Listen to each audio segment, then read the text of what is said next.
la carta. Información oportuna al instante mientras realiza sus actividades al mediodía.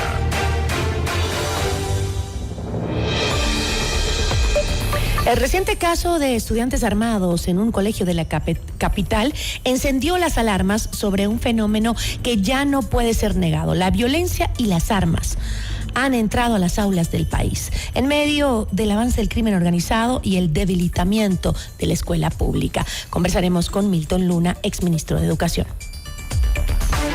Nuestra entrevista de hoy en Notimundo a la Carta.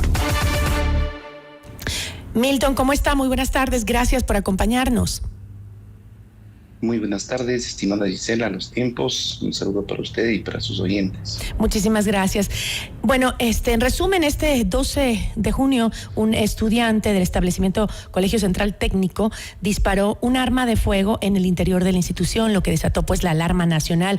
Aunque no hubo heridos, según la información más reciente, el hecho evidencia que las armas ya no son ajenas al entorno escolar. Milton, ¿qué le dice este episodio sobre la situación actual del sistema educativo y su capacidad para prevenir este tipo de hechos? ¿Lo considera un caso extremo o el síntoma de una degradación mucho más profunda? Yo creo que la segunda hipótesis suya es la más acertada.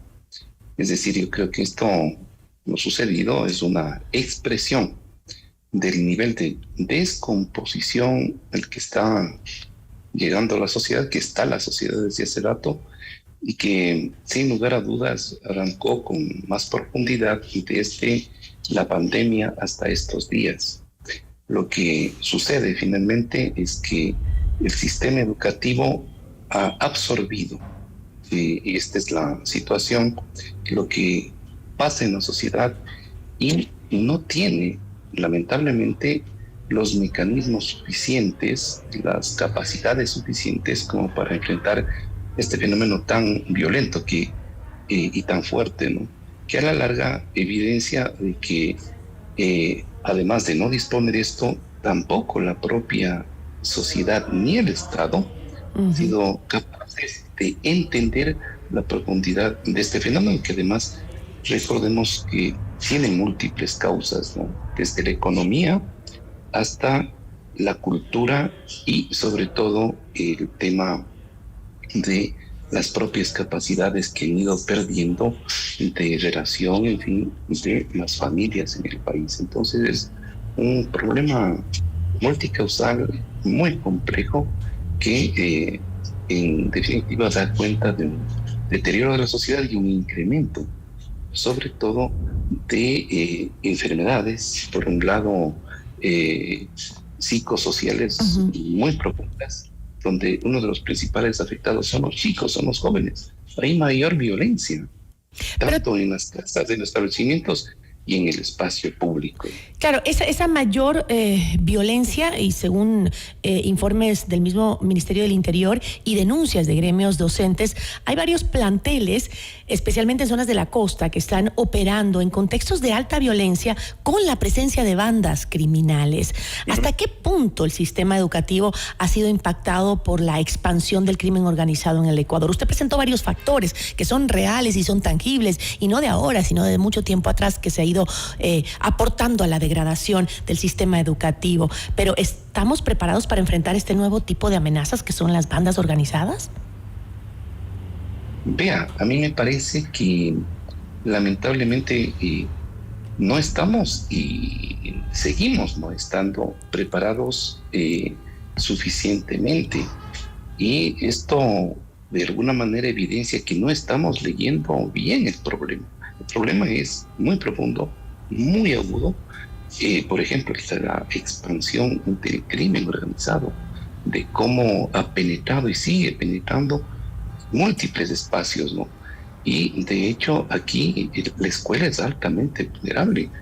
La situación, fíjese, de los propios docentes, de los propios profesores, sobrecargados en sí de miles de tareas tecnocráticas, han tenido que asumir, y en muchas ocasiones sin la preparación suficiente, este nuevo problema. Y la escuela, el colegio, yo creo que en este momento está desbordado. Hay zonas del país donde ciertamente donde el crimen organizado se ha instalado con más fuerza, que el problema es más agudo. Y hay otras zonas donde ya paulatinamente este fenómeno va preocupando adicionalmente. Pero no solo, fíjese, es el problema del crimen organizado, es la propia situación de convivencia diaria y cotidiana que, y además de muchas clases sociales, no solamente de las pobres, de la clase media, de la clase alta, donde la presencia de la violencia y esta violencia desbordada, ¿no? Y que de hecho, mal entendida muchas veces por los padres de familia, encubren, por bien hacer en algunos casos, situaciones muy violentas de parte de sus hijos. ¿Qué quiero decir con esto? Que tampoco las familias aportamos o estamos ayudando suficientemente a que primero veamos el problema, no encubramos el problema y que enfrentemos el problema. Entonces, es una suerte de indefensión y las medidas que se han trazado no son suficientes y no son en muchos casos solamente ubicadas, o no deberían ser solamente ubicadas en el plano de lo jurídico, en el plano de la... Justamente en ese tema... Justamente en ese tema, Milton, yo le escuchaba a la ministra de Educación actual que había declarado que se activaron todos los protocolos, pero el incidente reveló fallas en los controles de ingreso y en la contención preventiva. ¿Existen realmente protocolos eficaces en las instituciones educativas frente a este tipo de situaciones que no son nuevas? Ya hemos visto lo que ha pasado en varias escuelas, sobre todo de la zona costera del país, ¿no? ¿Qué tan aplicables son estas en la práctica, digamos, especialmente en colegios públicos con pocos recursos? ¿Qué tan eficaces son estos protocolos que, según la ministra, existen y se aplican? No, ciertamente existen los protocolos. Y la mayoría de ellos están, lamentablemente, digamos, en un porcentaje muy elevado, aspectos de tipo jurídico. Usted casi inmediatamente, debido a los protocolos, algunos casos casi los traslada automática e inmediatamente a determinadas instancias del Ministerio de Educación e incluso a la propia Fiscalía. Yo creo que la Fiscalía en este momento debe estar ahogada de tantas denuncias y problemas que el sistema educativo diariamente arroja, y esto ciertamente debido a la propia crisis del Estado y a que la sociedad en su conjunto está agobiada por el tema de la violencia. Con seguridad se agruparán en filas muy grandes esos casos que lamentablemente no se resuelven o se resuelven entre comillas en un tiempo donde ya los casos pasaron. Entonces es un nivel de colapso del sistema como tal que deberían a estas alturas, yo creo que contemplar, analizar y resolver sobre esta serie de modificaciones, y ya lamentablemente donde los mecanismos, los procedimientos se han agotado. Y este agotamiento no solamente es de los procedimientos, sino es el agotamiento del personal, es el agotamiento de los docentes, el agotamiento de las autoridades, de algunos establecimientos que se ven absolutamente desbordadas. Por ejemplo, uno de los efectos de esto es que hay la profesión docente y los docentes como tal quieren salir y escapar del sistema educativo. En muchos casos quieren ya jubilarse. Es decir, estamos viviendo en una situación también donde el tema se vuelve cada vez más inmanejable y que nos ha desbordado en muchos aspectos. Justamente en este marco que usted nos ha planteado sobre la situación de los maestros y de las instituciones en sí educativas, leía que expertos en pedagogía señalaban que las escuelas han pasado de ser espacios protectores, porque eso eran en su tiempo, ¿no? Hace mucho, a reflejar lo que usted decía, la violencia del entorno, especialmente en sectores vulnerables, pero también, como usted lo dijo, en todos los sectores, ¿no? Estamos viviendo entonces el colapso de ese rol tradicional de la escuela pública como espacio de contención y de formación ciudadana. Absolutamente. Yo creo que la escuela está en crisis desde hace décadas y se ha agudizado precisamente esa ¿Y qué responsabilidad situación. tiene en eso el Estado, Milton? Vea, yo creo que tiene mucha responsabilidad del Estado, entendido el Estado como no solo como las instituciones, sino la agregación de las responsabilidades sociales, ¿no? Ujú.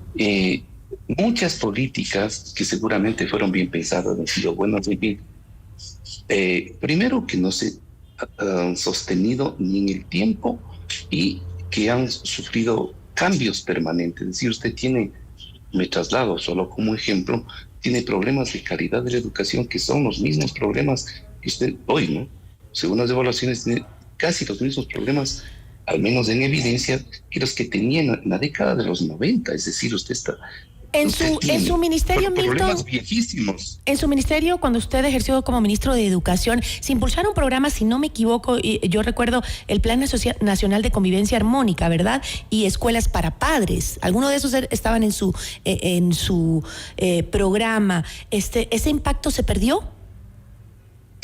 Me parece que vea, y ese ciertamente es el drama del sector público, ¿no? Usted puede tener las mejores buenas ideas, buenas intenciones, incluso recursos y personal dispuesto y capacitado, pero si hay cambios No hay permanentes, continuidad no hay continuidad, eso se cae, en ¿no? esos planes. Y ahí tiene usted las repercusiones que O desaparecen o se debilitan. desaparecen, se debilitan e incluso digamos, adquieren otro tipo de dimensiones. Pero hoy día hay que deberíamos ser conscientes que la realidad se ha modificado dramáticamente y, por supuesto, el sistema educativo tiene urgentemente que cambiar, tiene que renovarse. Y ya no funciona la reforma que la seguimos nosotros impulsando del 2010, Claro. que es la misma reforma.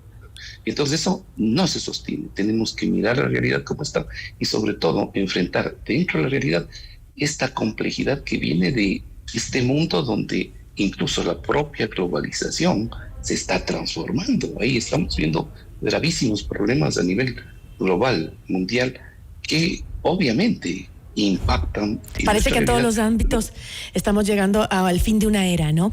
Milton, yo tengo que cerrar y esto es un tema que necesita mucho más tiempo para analizar, pero yo le agradezco siempre por sus aportes que son muy bienvenidos siempre. Muchísimas gracias. Muchas gracias. Una buena tarde. Nos acompañó Milton Luna, exministro de Educación. Notimundo a la carta.